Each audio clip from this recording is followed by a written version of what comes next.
Team Whale's going to be doing the same thing against the Scatter, the Weak, the Rel ult, the All-Star coming in. So once you can clear those abilities, that's where the AD carries, I feel like, really got unleashed. Ezreal going to be hyper-mobile. Kaisa can wait for that moment to dive into the fight. It's going to be so many fights that teeter on a knife's edge. It's going to be a lot of fun to watch, I feel. It certainly is. And I feel like, you know, watching that series against Golden Guardians, BDS were playing with pace, you know, they weren't playing slow, they weren't just waiting for the game to come to them, they were making things happen, and I want to see that again today. But I'm curious to see Team Wales because, you know, coming from VCS, this is a region that is renowned for their kills per minute.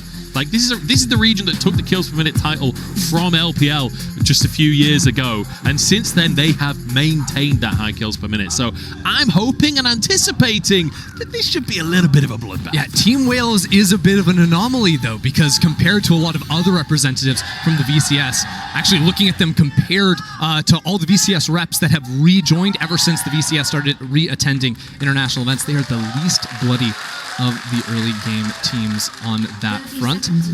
See what they do here up against BDS. Might be a little bit tough for BenJ to get super involved early on, but I have to say, in a late game team fight, transforming into a Darius, I feel like you're cleaning up fights when you can take over Adam. Yeah, we'll have to see. We'll have to see how those fights are going to go, but we'll have to see if we ever get to like the 5v5 situation, because I feel like so often in an early game, we'll talk about like late game team fighting compositions. The scaling. Then, like, you know, in 10 minutes time, one team's 5k ahead. It's like, okay, we're never having a proper 5v5. But I do want to quickly mention, like, Team Wales, this is a team that I think a lot of viewers at home won't have heard of before unless you've been watching the VCS. It's their first time at Worlds. And this has kind of come off the back of Saigon Buffalo, a team that has been to Worlds, that has represented previously. Yeah, the Mark Ruffalo Buffaloes. Exactly, exactly. Well, the team sort of disbanded at the end of spring, had some financial troubles, and BenJ was one of the players that came from that roster, joined Team Wales, and has brought a lot of power with him. He's one of the big reasons why this team has made it. The team generally loves to play around the bottom lane, but we're looking top for now as Adam just charging straight in for the 1v1 to kick it off. Sparda wins those, though. A little bit of burn. Oh my, does he? Adam flashing onto Sparda. Giga Chatham in the top lane. That's just stupid. In all the best way. I love that. Adam knows he will dominate the trade with the W. And now he activates Ghost. He's still going. And that's flash gone from Sparda as well. It's cost Adam both of his sums. But doesn't matter. He has so much presence up here. He knows the enemy jungler is on the bottom side.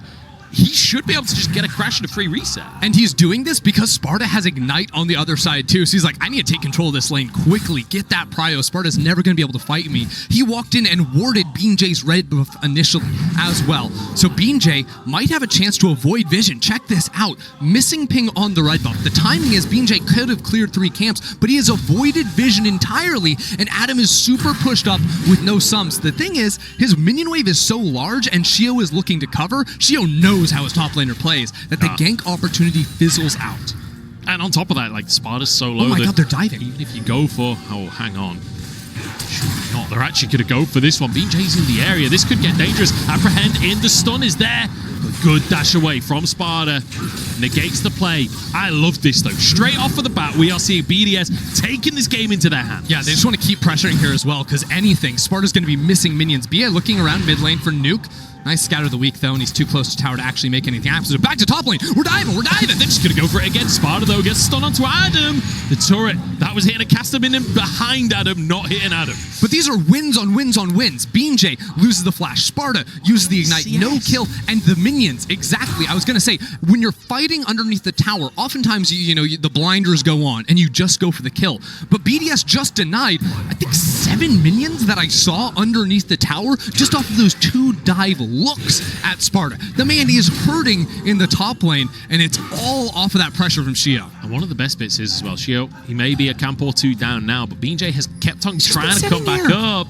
Oh, BenJ's going to walk in. Does drop the ward, though. He'll get out with his life by the looks of things here. Moving back up towards that top side. Sheo now keeping BenJ interested. He's actually winning the 1v1. Yeah, it's just ridiculous, because BenJ, what else is there to do? All his camps could except Raptors, so he wants to look for the topside gank. Sheo has only cleared the 3 bot side camps. His Raptors have respawned before he's cleared any of his topside camps, and he's still top lane. He's actually going to go for this again. He flushes for the pullback. You're going nowhere. Apprehended and taken down. Sheo jousting towards victory.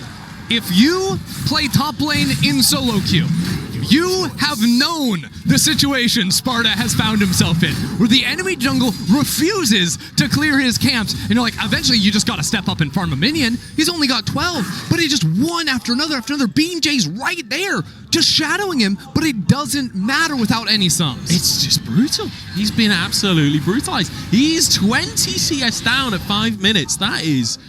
I mean, can you recover from this is the question. He's going to need some help from BenJ, but it might be a matter for Team Wales of abandoning this top lane and trying to play through bot. What are you going to do? I mean, BenJ was trying to reset as well, so not only does Sparda die, BenJ waste so much time here picking the wave up while camps are still alive on the bot side. Finally, Sheo goes back, takes Scuttle Crab, takes 2 of the camps on the top side. So he's a little bit delayed on the tempo getting back onto the map compared to BenJ, but Viego with no flash is not going to do anything in terms of actually finding a gank window. Maybe he tries, but it's so tough because now he has to cover for topside. This wave is pushing into Adam's side. See that? There's 6-7 ranged minions up on that one for Sparta's side, so that's an obvious push for the Renekton. I think one of the toughest things as well is that because you went Ignite on the Renekton now and you're behind, you're never really going to have kill pressure in the one-on-one. Sheo. He's coming back. I expect Sheo to just stay here pretty much all game at this point as he charges on it. Sparda, you're gone. It's another kill for Adam as they decimate this top side. The Ignite is going to be useless, and he won't have a TP for later. Like, this is a disaster for Team Wales. How to watch just 2 players win an entire map. The tutorial, Adam and Sheo. I mean, bot side is doing well for BDS. They're up 12 CS, which is wonderful. Scatter the Week doesn't quite connect, so Gloryy gets out of there with a quick thumbs up. But the fact is, BenJ was in position to try and cover Sparda. You have to cover Sparda there. It doesn't matter that you know Sheo is taking the reset and has all of his camps on the bot side up. That wave is pushing in. There is an angle for Sheo, and Sheo is going to take that angle. Sheo was at his best in the LEC when he was playing very aggressive inside the enemy jungle with BenJ's looking bot. Crownie forced a flash here as BenJ tries to get into the lane. Labrov low, but does still have his own flash available. Stunned up. Oh, that stun went through Crownie to hit him. Crownie trying to block that, I believe, but Labrov survives, and that's what's important. Actually kept his flash alive as well. As I was saying, though, I mean, hold on, because Adam's level outside the 6. Flashes are back now. Sparta's about to be in like half a second, but this wave in a tough spot. Gonna be really hard to farm. Nice scout of the week. Good damage. Gloryy could be in trouble here. It's a great route to answer, though. He'll survive. Not quite enough damage from Nuke at this point. The Dark Seal in pocket, you know that this is a Team BDS that wants to snowball. They had a very fast win in game number 1 against Golden Guardians.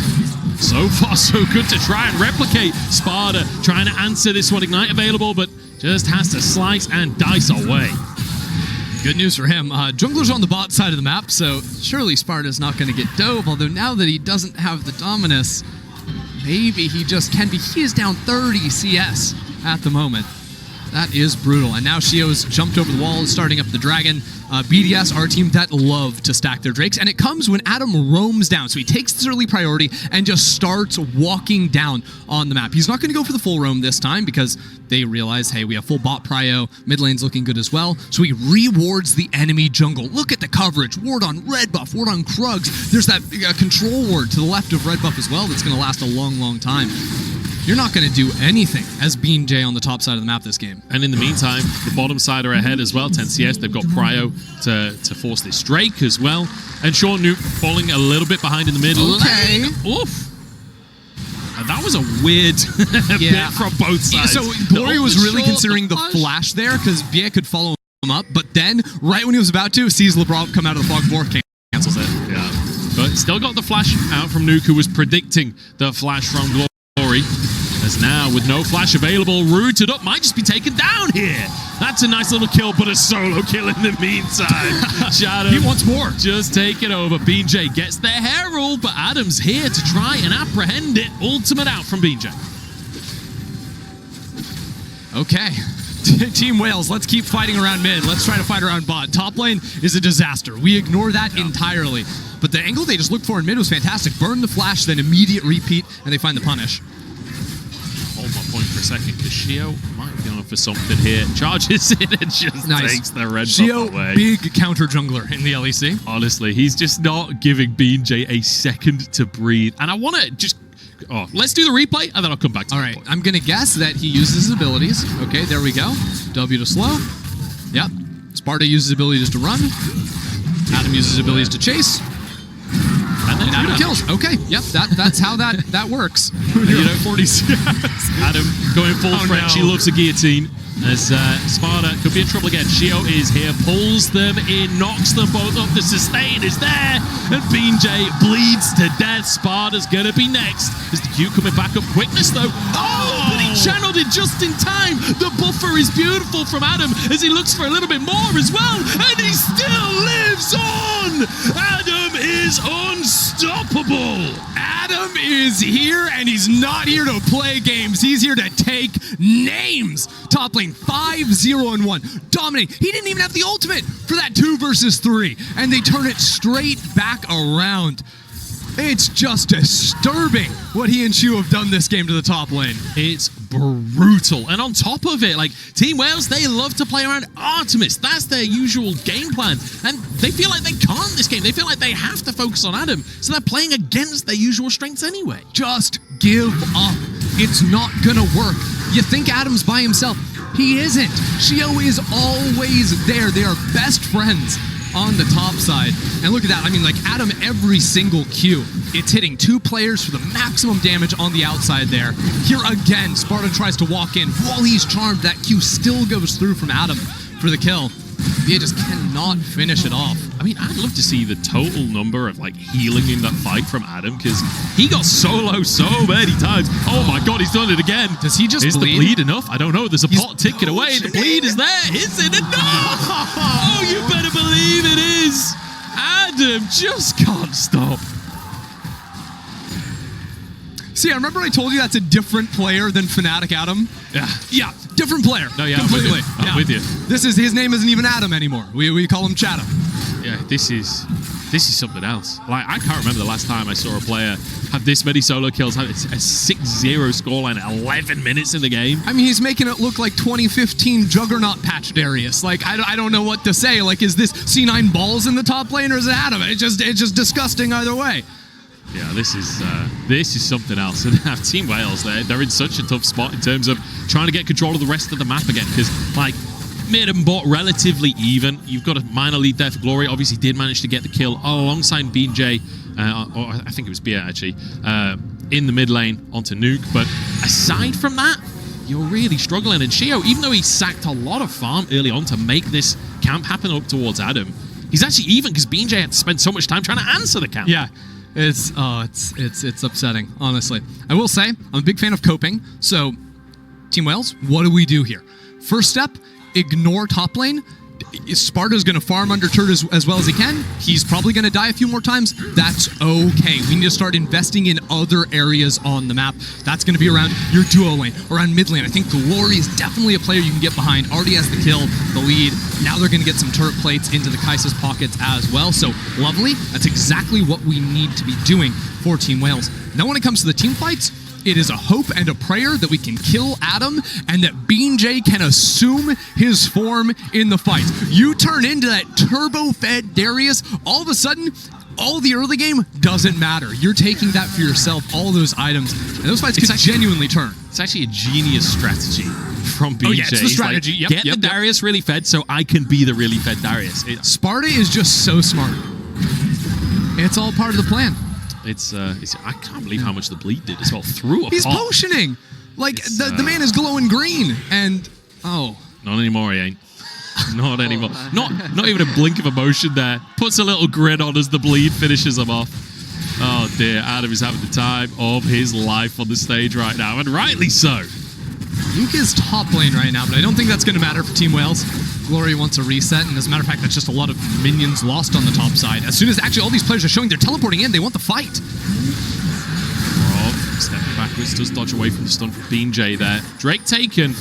Team Wales a little bit too late to the party to actually try and contest anything. And in the meantime, no teleport available because Sparda has Ignite, and that means that Nuke can just take a tower for free. Yeah, I think Team Wales went for that because turret plates were going down. I think initially Gloryy wanted to teleport top lane, then realized, hey, it's 14 minutes, so Nuke by staying up there isn't actually going to get a ton of gold. Good lord. Okay. 3,500 gold. 14 minutes on a single player. That is absurd. Huh. I'm trying to like find a way to contextualize this. It's like that's a full mythic. Yeah. But it's like you're playing like an RPG game and you get into the late game and you just have like $400 million. Like, what am I supposed to do with this? Like, you just buy all the luxury items. Like, Adam is just full luxury. He has Stridebreaker plus boots plus some components there to a Phage. Yeah. That's the top lane matchup currently. I mean, the funny thing is as well, like, when you look at the goal difference between the two teams, Adam's individual lead is higher than the goal difference between the teams currently. Like, he's kind of hoping the rest of the team will pick it up maybe at this point, but yeah, getting a good engage here. Nuke in trouble. Nice. Great little ult from BenJ. That'll finish the job. Great pick on the bottom side.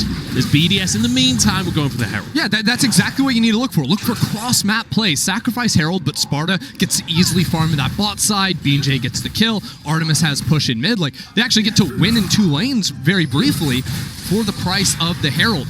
Difficulty is going to be, of course, it's not so simple to do that for the coming dragons because BDS are a team that puts so much priority on stacking the dragons early. They force you into those fights in the mid game.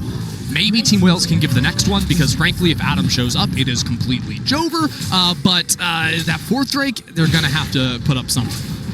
They're going to have to, especially with Mountain, especially with the Alistair, the Rel. You're going to get so much value out of that kind of Drake sort of game. And it's not like, I think the thing that I'm struggling with in this one is like BDS are so far ahead through Adam in this one, and while Nuke is behind in the mid lane, Crownie has a ever so slight CS lead, but realistically there's no difference in our AD carries here. Like, they're Ezreal and Syndra. It's not like they need to be ahead right now. It's not like these are champions that are going to fall off later on. Like, BDS, they're absolutely chilling. Let's make a pact. Let's not talk about Adam until 20 minutes minimum. Let's see if we can do it. Obviously, if it's no fight, we're going to have to say the name. But I am personally tiring of talking about how far ahead that player is. So I think it's really important to say Gloryy has the 2nd highest damage in the game so far. Yeah, it does. He certainly does. And that's managing to get 600 if you double ahead. It still doesn't catch the other number, but it's all good. I just want to let everyone know as well, this is our featured matchup presented by Mercedes-Benz. It's BDS versus Team Wales here as the VCT 2nd seed tries to make their name on the international stage in their international debut. And so far, a certain player that will not be mentioned says no. Indeed. Gloryy going to be able to pick up this turret on the top side. Overall, only 2.5, 3K down.